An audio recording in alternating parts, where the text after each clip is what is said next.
జార్ఖండ్లో దారుణం జరిగింది. బైక్పై భర్తతో కలిసి భారత పర్యటనకు వచ్చిన ఓ స్పెయిన్ మహిళపై సామూహిక అత్యాచారం జరిగింది. టెంట్లో నిద్రపోతున్న ఆమెపై కొందరు దుండగులు సామూహిక అత్యాచారానికి పాల్పడ్డారు. బాధితురాలి ఫిర్యాదుతో పోలీసులు కేసు నమోదు చేశారు. బాధితురాలు తన భర్తతో కలిసి జార్ఖండ్లోని దుమ్కా మీదుగా బఘల్పూర్కు బైక్ టూర్కు వెళ్లారు.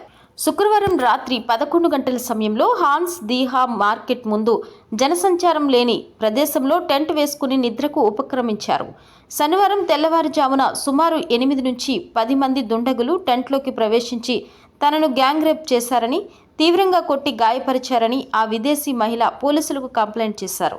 పోలీసుల అదుపులో 3 నిందితులు. దారుణం జరిగిన వెంటనే ఆమె హాన్స్ దీహా పోలీస్ స్టేషన్కు వచ్చి ఫిర్యాదు చేశారు. పోలీసులు వెంటనే స్పందించి రంగంలోకి దిగారు. బాధితురాలి ఫిర్యాదుతో కేసు నమోదు చేశారు.